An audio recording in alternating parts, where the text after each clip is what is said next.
Assalamualaikum warga Putrajaya. Saya rasa tengah hari ini daripada pagi tadi sebenarnya saya berada di sini dan saya melihat Karnival Putrajaya pada tahun ini agak meriah, sangat meriah sebenarnya. Orang kata crowd tu mendapat sambutan yang sangat memberangsangkan. Hari ini saya nak berkongsikan dengan anda semua tentang syoknya petik sendiri di laman sendiri. Syok ke? Betul ke? Siapa yang ada laman sendiri yang dah petik hasil tuaian anda sendiri? Okey, saya Mariam Syukur, editor majalah Impiana pada petengah hari ini sangat berbesar hati kerana Karnival Putrajaya pada tahun ini menjemput Impiana bersama Bank Islam untuk melancarkan satu lagi program kami iaitu Sembang Deko yang dibawakan khas oleh Bank Islam. Okey, bersama saya pada pagi ini iaitu Ketua Penolong Pengarah Bahagian Pertanian Bandar TS Muhammad Adli atau lebih mesra dengan panggilan Abang Ed. Bersama saya lagi di sebelah saya itu Pengarah Bahagian Horticulture dan Pertanian Bandar Jabatan Landscape dan Taman Perbandaran Putrajaya iaitu Tuan Haji Mustafa Kamal. Apa khabar? Terima kasih, alhamdulillah. Terima kasih Haji sebab menjemput Impiana dan Bank Islam untuk memeriahkan lagi Karnival Putrajaya untuk kali ini. Okey, kita mulakan dengan soalan. Kita nak tanya sikit. Sebenarnya kita nak tahu warga-warga Putrajaya ni kan memang ada kebun komuniti sendiri. Saya nak bertanya kepada Haji, mungkin Haji boleh kongsikan kepada kita punya orang kata yang hadir pada tengah hari ini, kongsikan kepada mereka sedikit bagaimana, berapakah jumlah sebenarnya kebun komuniti bandar yang ada di Putrajaya ini? Terima kasih terlebih dahulu saya ucapkan terima kasih kepada majalah Impiana dan juga Bank Islam kerana sudi menjemput saya. Okay, Assalamualaikum warahmatullahi wabarakatuh. Untuk pertanyaan Mariam tadi, sebenarnya kita di Putrajaya kita ada banyak kebun-kebun komuniti yang berada di setiap presin-presin, tetapi yang telah diluluskan di Putrajaya ISF sebanyak lebih kurang 15 kebun komuniti yang telah didaftarkan di bawah program Kebun Komuniti Putrajaya. Setiap kebun ini memang telah didaftarkan oleh pihak Perbandaran Putrajaya. Ada 15. Ya, ada 15 sebenarnya. Nampak tak? Banyak tu sebenarnya 15. Dan cuba bayangkan hasil yang mereka tanam itu, berapa ramai yang mampu dan dapat menikmatinya. Dekat sini saya nak tanya pula kepada Abang Ed, bila dah ada 15 kebun komuniti ni, pastinya bukanlah boleh ambil tanah biji benih tiba-tiba hidup. Pastinya inginkan orang kata macam mana cara untuk menjayakan program kebun ni, nak dapatkan hasil yang terbaik. Macam mana daripada peranan Jabatan Pertanian sendiri dapat membantu kebun-kebun komuniti yang ada di Putrajaya ini?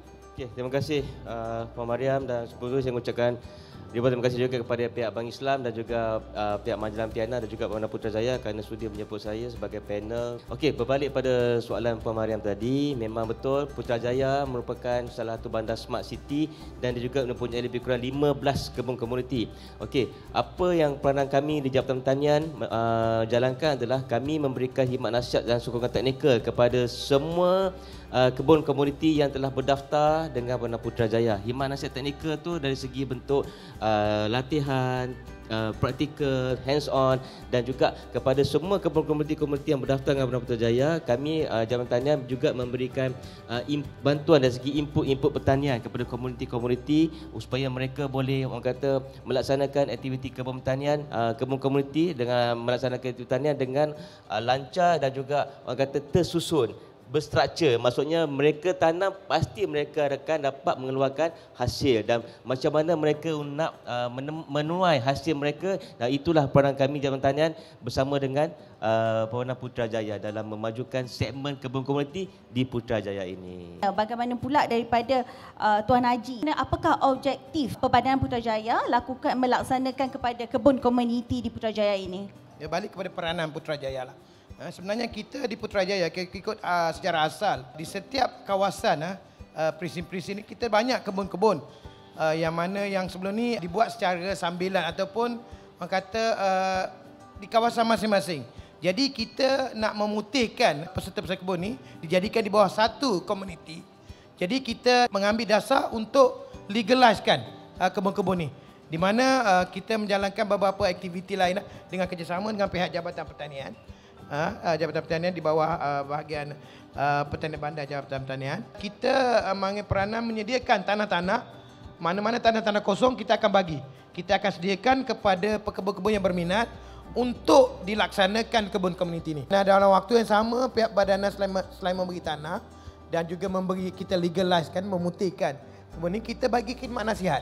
Kita bagi khidmat nasihat bersama dengan Jabatan Pertanian dan juga agensi-agensi kerajaan yang terlibat yang lain seperti Mardi lah, of course. Kita akan bagikan khidmat nasihat, bagi latihan. Dan di samping tu, of course lah, kalau kita nak buat satu kebun untuk dalam skala yang besar dan berteknologi tinggi sedikit, kita memberi bantuan. Pihak Badan akan menyalurkan bantuan kepada setiap kebun-kebun komuniti. Yang mana tak ada lagi kebun komuniti dekat Putrajaya ni, yang belum membina lagi kebun komuniti masing-masing, dah dengarkan tadi Tuan Haji dah cakap dia adakan bantuan daripada segi keuangan dan juga khidmat nasihat. Khidmat nasihat lengkap. Jadi kalau yang tak buat lagi, yang tak ada lagi yang rasa nak buat, mudah sebenarnya. Perbadanan Putrajaya memang akan membantu anda sebenarnya. Bagaimana pula daripada segi Jabatan Pertanian sendiri, adakah ada sedikit inisiatif daripada Jabatan Pertanian yang sediakan kepada mereka selain daripada khidmat seperti tips dan sebagainya?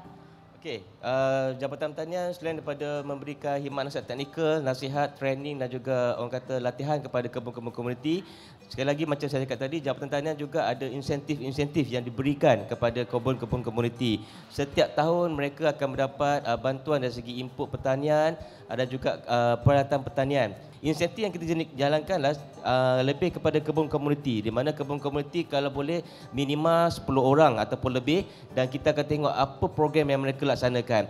Kita juga Jabatan Pertanian juga menggalakkan at least kebun komuniti ini, satu kebun komuniti, satu produk hiliran untuk mereka bersama menjana pendapatan mereka selain daripada aktiviti bercucuk tanam.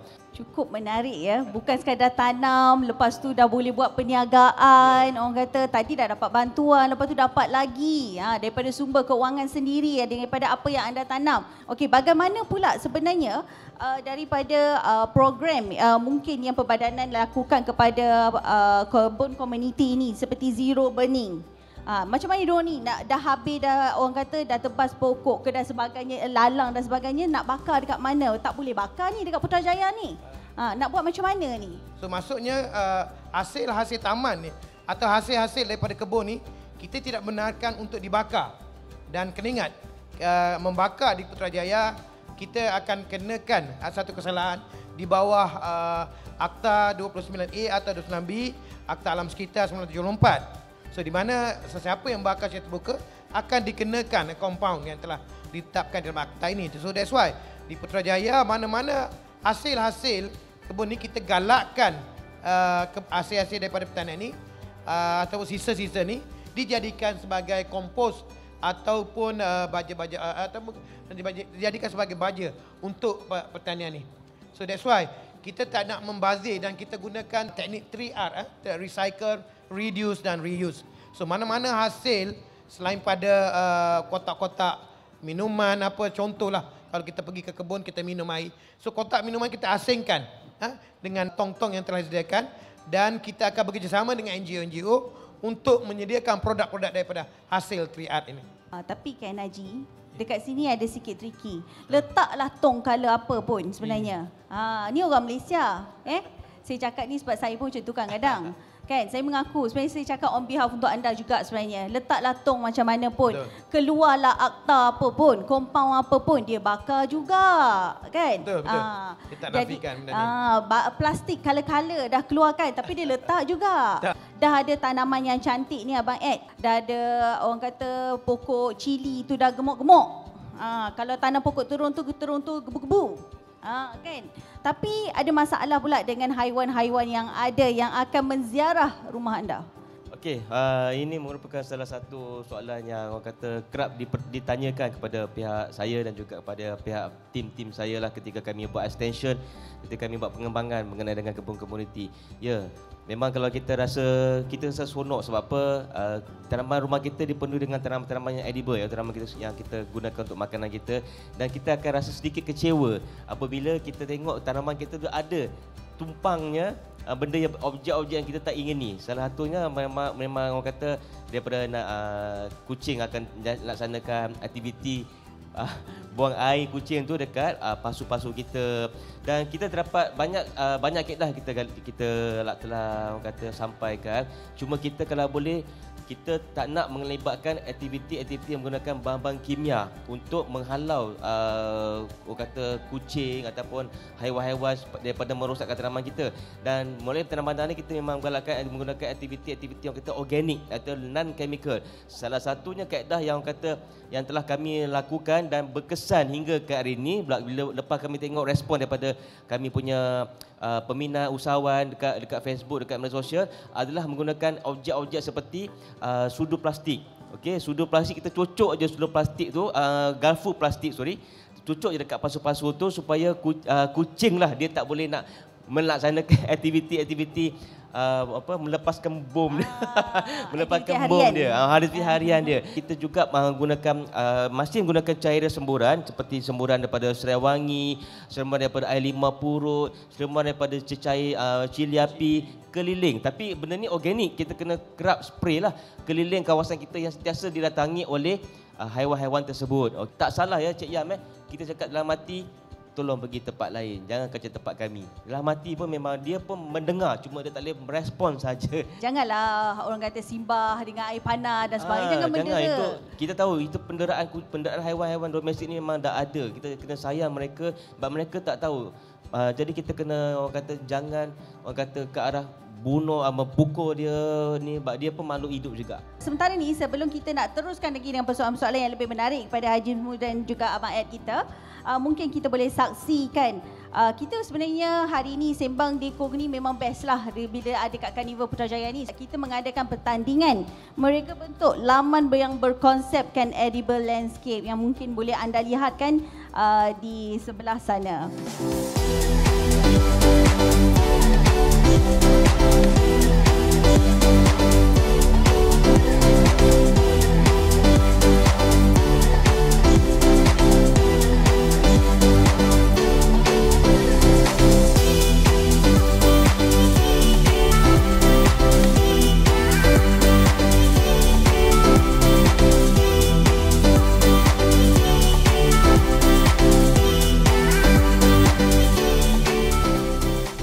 Mungkin anda dah lihat hasil-hasil daripada pertandingan tersebut.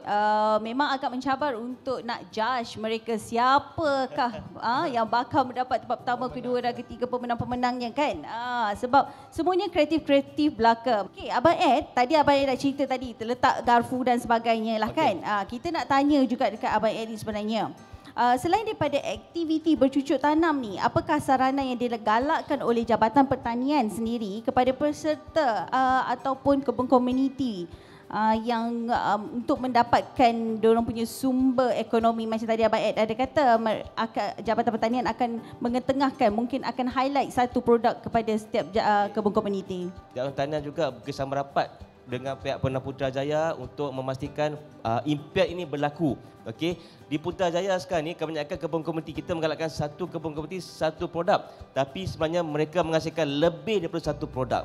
Okey, contohnya ada setengah kebun komuniti itu dia buat rock melon dan dia telah menghasilkan jam rock melon, lotion rock melon. Okey, ada juga kebun komuniti menghasilkan tanaman segar seperti bayam Brazil. Ada dengan bayam Brazil juga dia selain daripada jual segar, dia juga menghasilkan produk bayam Brazil crispy di mana mereka menjual secara online. Ini antara aktiviti-aktiviti yang saya tak langsung dapat membantu kebun komuniti menjana pendapatan, iaitu menghasilkan at least satu atau dua produk hiliran pertanian yang berdasarkan industri asas tani supaya mereka dapat memasarkan sebagai nilai tambah kepada tanaman tersebut. Okey, ini ada juga kebun komuniti yang membuatkan jus nenas, jus MD2, ada pun jus tembikai, ada juga pelbagai sambal cili api pun ada.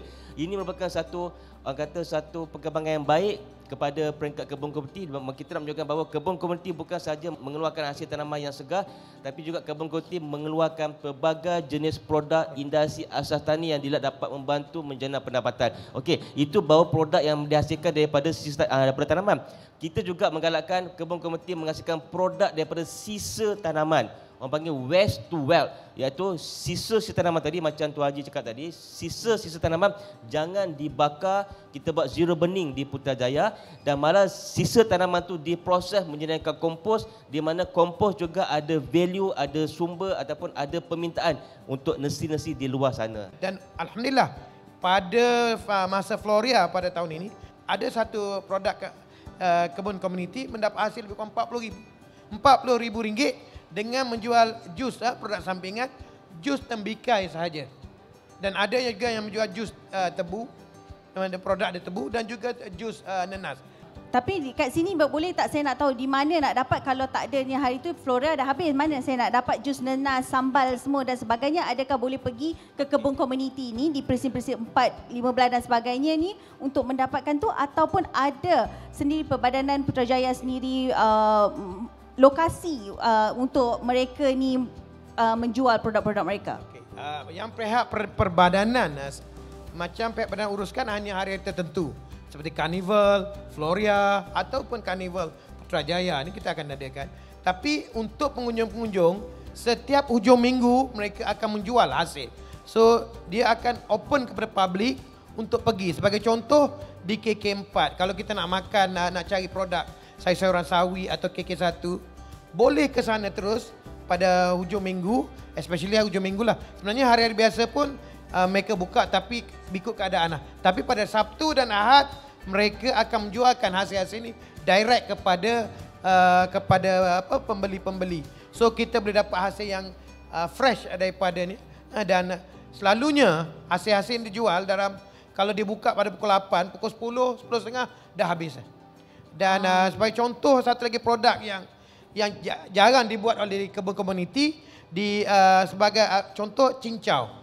Cincau, siapa nak dapatkan cincau boleh pergi ke KK4. Di situ kita boleh tengok mana pokok cincau. Sebenarnya orang tak tahu. Betul. Oh, cincau tu pokok di mana. So di sana KK4 kita boleh tengok direct dengan mata kasar kita. Oh, rupanya ini kebun cincau. Ni pokok cincau. Dan cincau ni dikeringkan dan dijadikan produk hiliran iaitu cincau lah. Okey, terima kasih kepada kedua panel saya. Jadi saya sebenarnya sebentar lagi akan membawa anda sebenarnya dengan wakil daripada Bank Islam. Macam mana pula bila dah ada kebun cantik-cantik ni, dengan masalah sekarang ni ekonomi yang belum stabil ni dan sebagainya, apakah Bank Islam dapat membantu anda dengan kewangan anda yang mungkin anda dapat meringankan beban bulanan anda?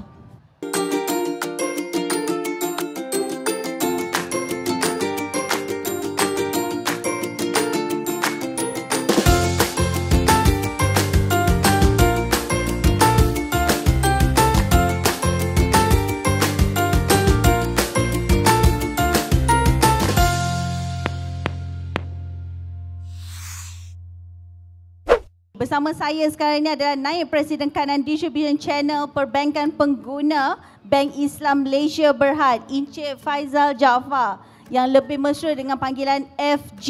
Apa khabar Cik Faizal? Baik, Alhamdulillah. Cik Yang apa khabar? Alhamdulillah sihat. Tadi mana bertudung labur tengah hari ni? Alhamdulillah, mudah-mudahan kan. So siapa yang nampak, siapa yang ada dekat perkarangan Karnival Putrajaya ni nampak booth Bank Islam ni merah putih ni, tolonglah singgah tengoklah apakah kempen-kempen yang mereka tawarkan kepada anda. Sebenarnya banyak benefit kalau anda bijak dalam percaturan hidup anda. Okey, hari ini kita mengupas dan bercerita tentang syoknya petik di laman sendiri. Apa kena-mengena pula lah laman dengan Bank Islam ni. Bank Islam ni ada jual baja ke tanam pokok? Tak sebenarnya. Tapi sebenarnya saya ni sebenarnya nak berkongsikan dengan anda, sebenarnya nak bawa anda, ramai sebenarnya saya tahu dan ramai sebenarnya tidak mahu bercakap dan mengaku bahawanya masalah kewangan ni sebenarnya adalah satu, orang kata, beban yang paling besar ya Cik Faizal, sebab orang takut kadang-kadang nak cakap tak ada duit, malu kan, tapi sanggup berkerut sana berkerut sini dan sebagainya. Sebenarnya ada saja jalan penyelesaiannya. Bank Islam sebenarnya dapat membantu anda. Okey, sebenarnya saya nak tanya apa kena-mengena dengan tajuk kita syoknya petik sendiri ni, di laman sendiri ni dengan Bank Islam sebenarnya. Cuba bayangkan macam tadi kita dah bercerita, Cik Adi dah bercerita, Tuan Mustafa, Haji Mustafa dah cakap macam mana nak dapatkan kebun komuniti dan sebagainya. Tapi alih-alih setiap hari kita masih lagi runsing dengan kehidupan kita dan setiap bulan kita masih lagi tidak cukup dengan keuangan yang kita ada. Bagaimana apa yang anda nak buat? Takkan anda nak jual rumah dan laman anda yang dah cantik, orang kata dah sempurna dah dekat situ. Apakah yang mampu anda lakukan sebenarnya di situ? Dan apakah yang Bank Islam dapat bantu sebenarnya anda dekat luar sana yang mempunyai masalah-masalah macam ni? Takkan nak jual rumah kan? Tapi sebelum jawab tu saya nak tanya dulu dah dekat FC. Cik Faizal ni sebenarnya dekat rumah dah bercucuk tanam apa? Saya adalah daun garing dengan daun kunyit je. Daun kunyit je. Alhamdulillah nasib baik ada kan? Menjadi ke tidak tu? Itu Alhamdulillah, edible garden kan, benda yang kita guna hari-hari. Edible garden. Jimat juga, banyak ke jimat tu sebab benda tu kita guna hari-hari, selalu guna. Itu kalau Cik Adi dengar tu dia suka tu. Dia kata tabung edible, dia kata. Tak payah pergi kedai. Okey. Cuma saya tak cocok lagi lah, garpu plastik tu belum try lagi lah. Garpu plastik tadi jangan lupa. Nanti lepas alik ni boleh buat dah. Memang ada tempat tu kucing jadikan spot. Itu saya dapat tip berguna daripada Cik Adli tadi. Cik Adli tadi. Okey, mungkin Cik Faizal sendiri boleh bantu ramai ni saya nampak ni yang tengah melihat dan menonton kita sebenarnya dan ingin tahu apakah yang Bank Islam dapat membantu mereka di luar sana. Kita tak nak ni tidur malam letak tangan atas dahi fikirkan kita punya keuangan. Tiap bulan yang orang kata tiap bulan tak cukup. Macam mana apa yang Bank Islam dapat bantu mereka di luar sana? Sebelum tu saya nak ambil kesempatan juga untuk mengucapkan ribuan terima kasih kepada pihak Perbadanan Putrajaya di atas kesudian mereka menjemput Bank Islam untuk sama terlibat dalam Karnival Putrajaya 2022. So soalan Cik Yam tadi satu topik yang menarik, okey, untuk kita bincangkan atau kita kongsi satu perkongsian di sini dari dalam program Sembang Dekor bersama Bank Islam dan Impiana. Jadi saya ingat episod sebelum ni pun wakil daripada Bank Islam tu ada dah menjelaskan tentang pakej-pakej pembiayaan yang ada di Bank Islam. Pada tengah hari ini kita ambil kesempatan pula untuk kita berkongsi maklumat lagi berkenaan dengan bagaimana caranya ataupun solusi untuk kita menstrukturkan semula kewangan kita, okey, ataupun komitmen bulanan kita. Kita dah berkongsi pada episod yang sebelum ni tentang pembiayaan perumahan. Bank Islam dipanggil pembiayaan perumahan Baiti. So Baiti ni bahasa Arab. Kalau bahasa Melayu tu maksudnya rumahku. Rumah idamanku. Jadi kita ada satu lagi pelan yang dipanggil program yang dipanggil pembiayaan pakej pembiayaan semula perumahan wahdah. Okay. Wahdah ni dia pun ada bahasa Arab je. Maksudnya kalau dalam bahasa Malaysia ni maksudnya kesatuan ataupun penyatuan. Dia unik, simbolik yang nama kat situ. So dia bukan wahdah, bukannya wajah atau wadah. Dia wahdah. Wahdah. Jadi situ penyatuan. Jadi konsepnya kitanya pembiayaan perumahan pembiayaan perumahan semula ataupun home refinancing biasa yang di luar ni biasa orang sebut refinancing, home refinancing ni.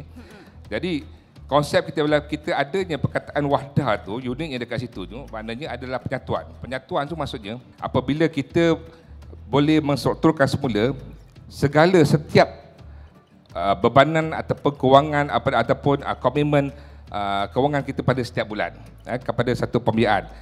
Okey, jadi di situ kita akan dapat selalunya Bank Islam ni kita akan lihat berapa baki hutang rumah kita yang sedia ada. Kita lihat juga, check dengan market value, sekiranya kita boleh dapat pembiayaan tambahan. Jadi pembiayaan tu kita akan gunakan untuk menjelaskan segala baki hutang sama ada keseluruhan atau sebahagian, dan lebihan tunai tu yang kita dapat tu kita boleh gunakan semula untuk tujuan-tujuan lain yang lebih bermanfaat dan menguntungkan. Sebenarnya kan, bila Cik Faizal cakap macam tu, saya teringat lah, bukan teringat. Sebenarnya saya tahu sebenarnya anda dekat luar sana, bila ada yang lebih itu, dia tidak menggunakan peruntukan yang lebih tu kepada jalan yang sebenarnya. Orang kata kembalilah kepada jalan yang benar. Betul. Ada juga yang akan bertanya macam ni sebenarnya Cik Faizal. Kita ni dah buat, kita dah beli rumah dah duduk bertahun, lepas tu buat house refinancing balik rumah kita tu.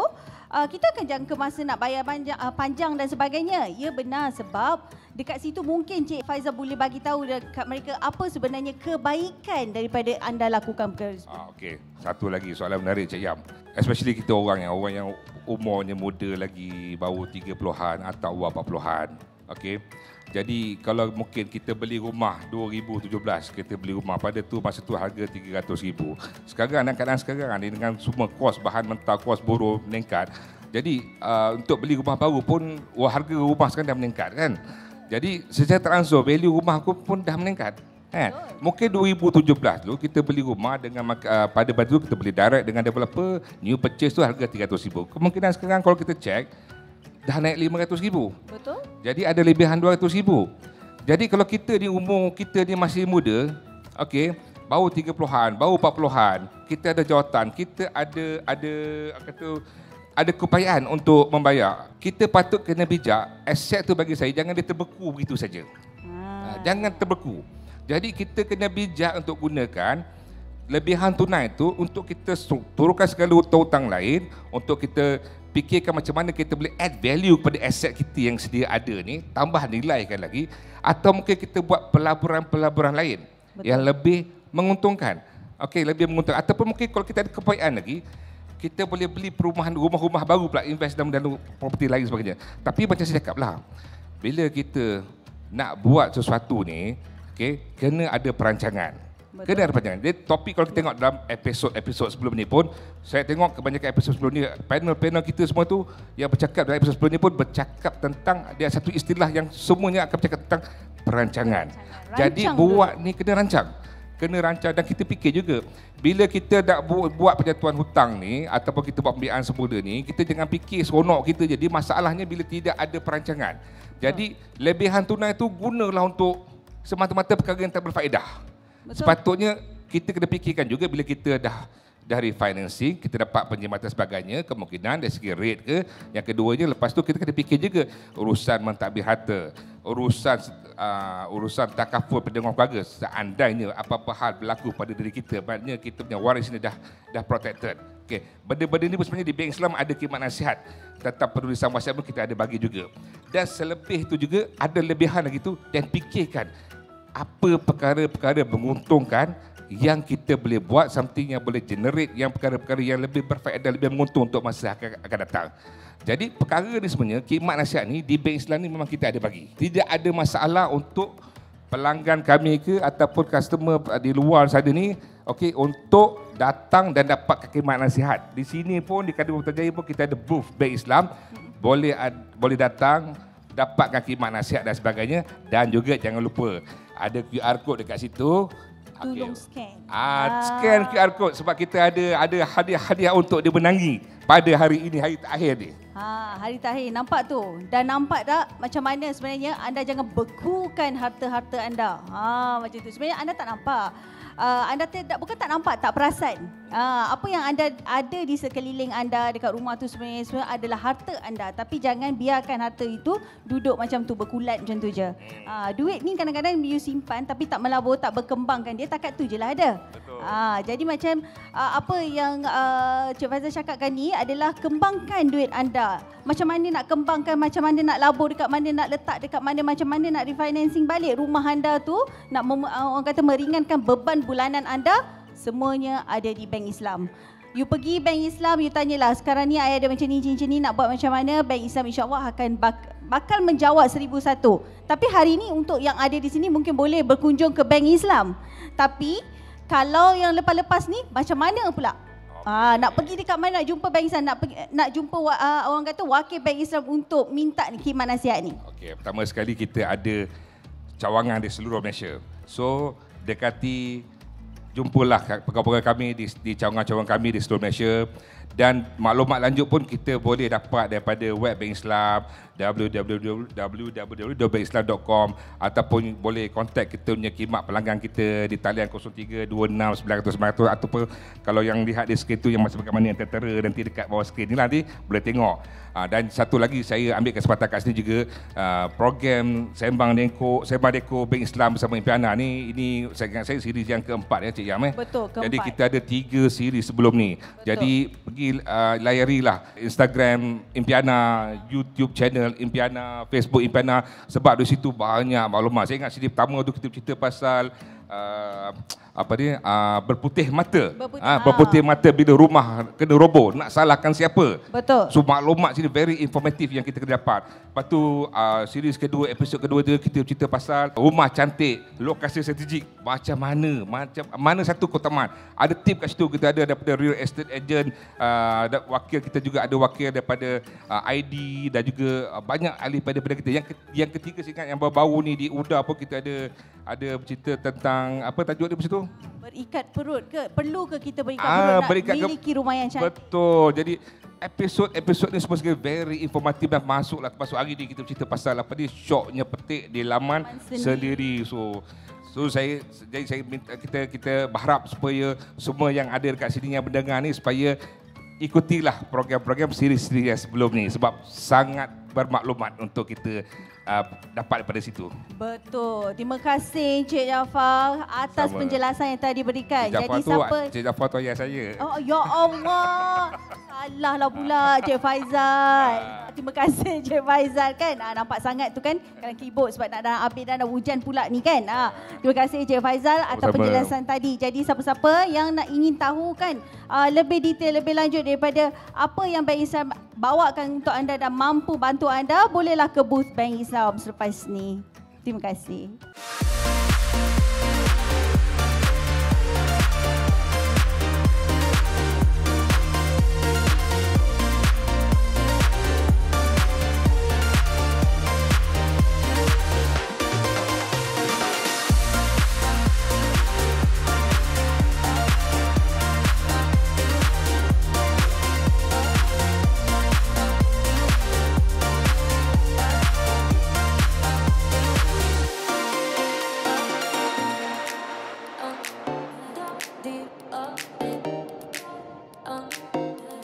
Deep up it.